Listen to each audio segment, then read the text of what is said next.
Was Tom Brady's throwing coach, Justin Herbert's throwing coach as well, will be joining us because I made a comment yesterday, Joy.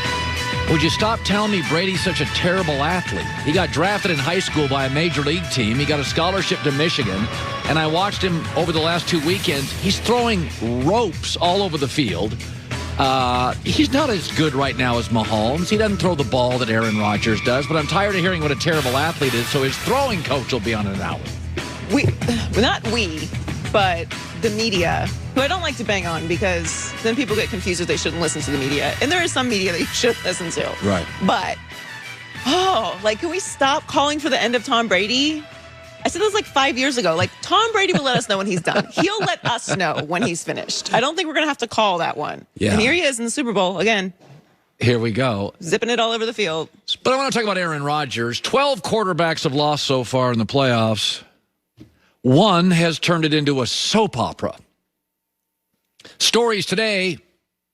Take Aaron Rodgers' comments after the loss seriously. Take these seriously. He could be leaving Green Bay. All right, let's just do hypothetical. What situation would be better for Aaron Rodgers? Everybody else have a Davante Adams? Everybody else develop offensive lines like the Packers do? Everybody else have Lambeau Field? Everybody play in that crappy division? All right, go to New England. You seen their skill people? Go to San Francisco. George Kittle rarely healthy, and Kyle Shanahan will not let you run over him. Go to the Colts. They don't have a number one wide receiver. And, oh, by the way, you want to run through Patrick Mahomes or Russell Wilson? I love Russ, but I'd probably take him. You tell me. Now, next year, he's going to be a Packer because it would be a little too punitive for the cap. A year after that, maybe you have discussions. But because Aaron threw a little bit of a pity party, we're going to blow this all up. Really? Listen, I've been saying this now for years. Aaron needs certain things. Okay? He doesn't take criticism well. He's a little bit of a blamer if things go wrong. You've seen it again this weekend. He doesn't love to get hit. He won't throw to a wide receiver unless he trusts him. The early years of Davante Adams are fairly legendary in the building. Matt Stafford leaving Detroit is a divorce that needs to happen. Who wins with this? Is Green Bay better without him? No. Is Aaron better without Green Bay? No. Go ahead, Aaron. Go to the AFC. Wouldn't you rather face Brady than Mahomes? Go to Boston and see how that media treats you. They eat their young in Boston. Go to the NFC West with San Francisco and face Pete Carroll and Sean McVay 4 times a year. Aaron, everything you need, you get. You don't love criticism. In Green Bay, it's the smallest market. It's the easiest media. It's 24/7 softball questions. You like protection. You don't like to get hit much. Who develops offensive lines in the NFL better than Green Bay? They got 3 Pro Bowlers on the offensive line this year. You like when you can control things a little. I get it. I like control too. Green Bay's the only franchise without an owner. You like a dominant number 1 receiver. Couldn't I argue Stephon Diggs and Davante Adams and DeAndre Hopkins are the 3 best receivers in the league?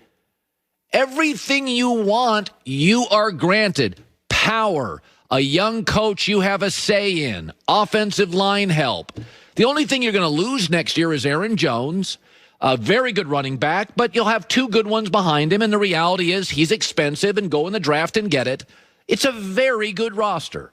It's not perfect.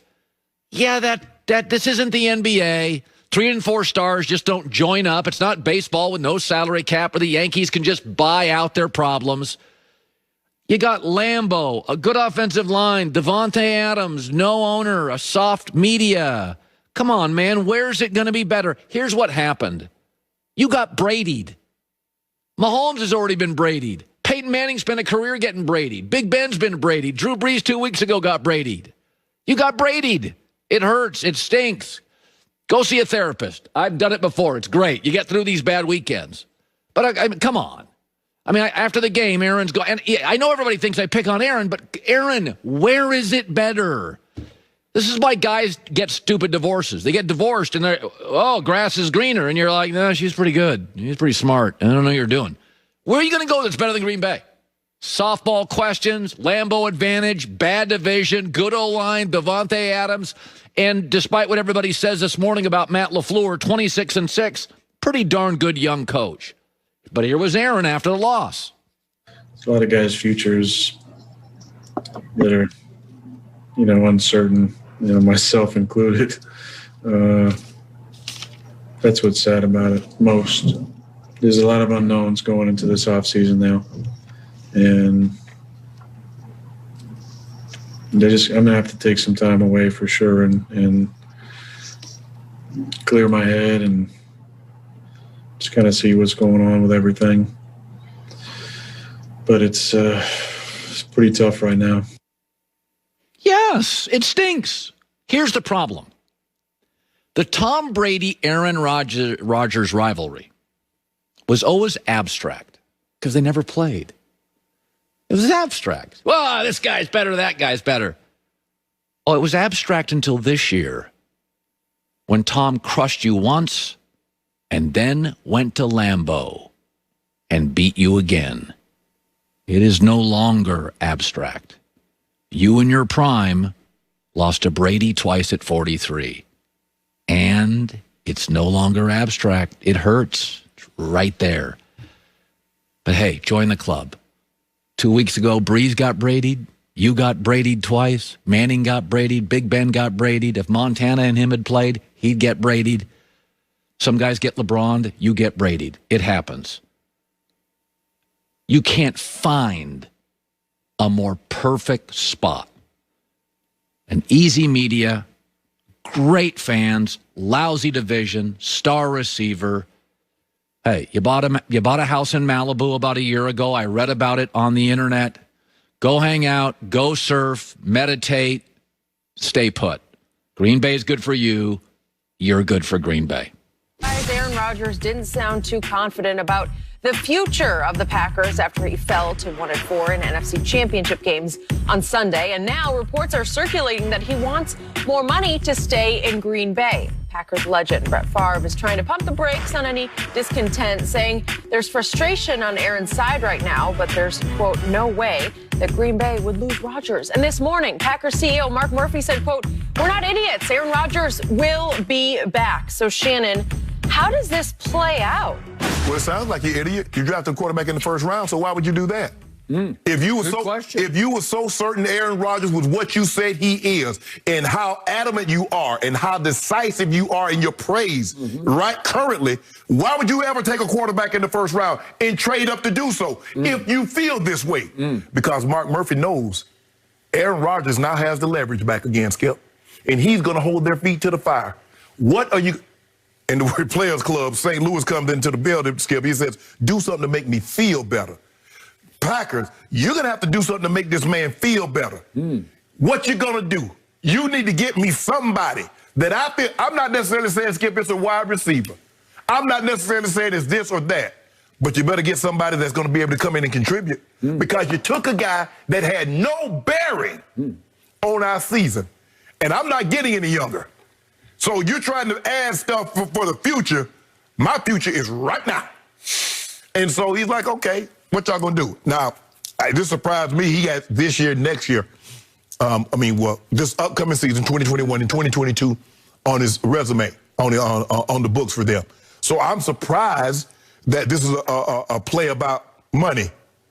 Could be. I mean, hell, I mean, making, 36, 37 million next year. And I think, 40 after that, like 40.9 after that? No, 39.9, but 40. Okay, 40 million. So, he want to add, 2-3 more years?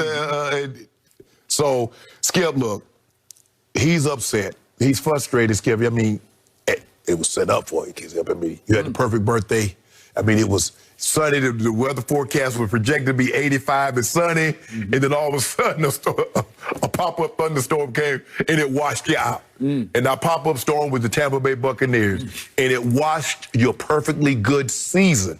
That everything that you had worked for, Skip, it washed it all away. He's frustrated right now. But he's mainly upset that what they did in the offseason when they selected a quarterback. And we knew what it was going to be, Skip. We knew he was going to be seething because quarterbacks, they don't take kindly to where you taking their replacement. Especially because that guy can't help us do nothing. He didn't even hold for the snap. He didn't do anything. Nope. So Roger said, you could have got me somebody. So he's going to hold. He has the hammer right now, Skip. And he's looking to bash somebody in the head with it. So I know how much you love your man, Aaron Rodgers, and you know how much I don't love him. So I'm just going to lay it right in the middle of this table right here, right now. To me, the Green Bay Packers are now officially held hostage by Aaron Rodgers. Yes.